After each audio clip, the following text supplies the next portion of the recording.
Hello, welcome back to BLENDERSUSHI Live Noding. So in this episode, we're gonna take a look at this work in progress that I'm currently doing. It's involving dynamic paints. I always do this time to time, and I'm interested with simulations that you can do in the dynamic paint. Basically, this is just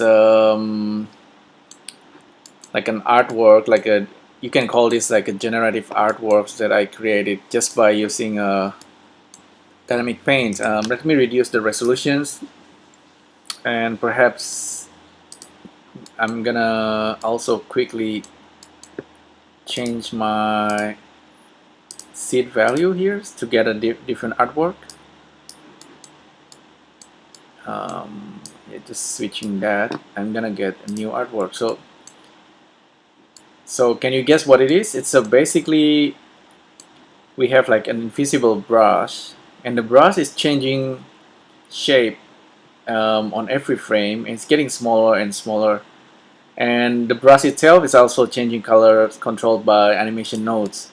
The brush itself keeps changing the shape because the brush itself is generated using Sverchok kind of procedurally. If I display the brush, maybe it's gonna be more obvious. So the brush itself is actually just a circle being extruded up. Okay, that's a really simple. And the circle itself is using this vector noise to generate the shape. So I can generate all kind of shapes procedurally, and then I'm also controlling the size of the circle for the brush using this guy. Actually, I just need to plug that in.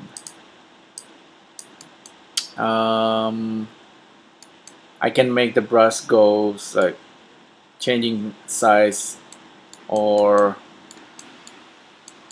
maybe I can increase the noise or decrease the noise. It's really depends on what we want to do.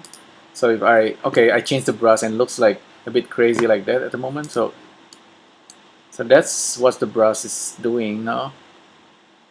The color itself is using animation nodes. It's simply I'm changing the color of the brush itself in the color attribute and changing the dynamic paint color. So that color is being controlled by animation nodes. Yeah, it's nothing special here. It's something that we have all learned before. And there's a random number here to generate the color. I can actually make it like a rainbow color, but currently it's using random number. I can reduce the saturation, change the value, and whatnot. And if I hide the brush, we get a different design.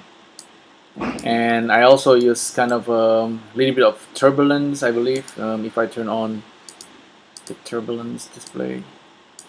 So there's a turbulence right here. If I increase the noise, change the flow, increase the strength, we're gonna get like a different artwork. So you can see everything is pretty dynamic and pretty interactive. I might end up like a unusual artwork each time. I don't know what result I'm getting. It's as I think as generative as you might can think of, but it's rather simple. I don't know. Maybe things are simpler because of Sverchok and Animation Nodes. I don't know. So if I guess you can try this yourself. Basically, the idea is really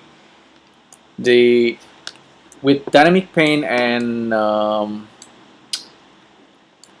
dynamic paint brush and canvas, just those two relationship, you can generate like an endless generative design. Like the result might be like a painterly like this. Like imagine this, if this is like a printed like in really high res, just wondering what's the results gonna be. I don't know it myself, but I think it's really interesting. I'm gonna try increasing the resolution and see what result we're getting now. It's gonna be a little bit slower, but this is just simply just a combination of noise and then a little bit of turbulence. The dynamic paint itself is not, it's not like a fluid dynamic. If it's sort of looking like a dynamic, but although it's not quite, but yeah, so there's always that kind of thing going on. So what is this, you know, what can you create from this? Is this like a, is this really like a real artwork, fine art?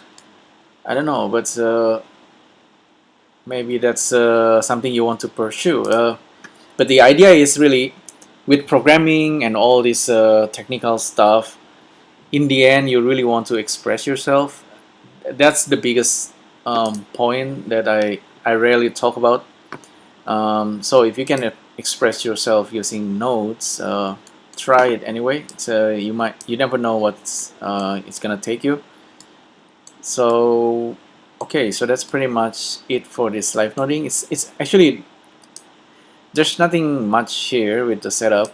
Basically, I have the extrusions of the circles being influenced by the vector noise, and the extrusion gives the volume to the brush. That's why we can get this kind of result. And now I just need to render it out in a high res, and then maybe I'll show you the final result. But anyway, that's pretty much it for this live noding. Hopefully you enjoy this. Any comments, suggestion, feedbacks, just let me know down below, and I'll see you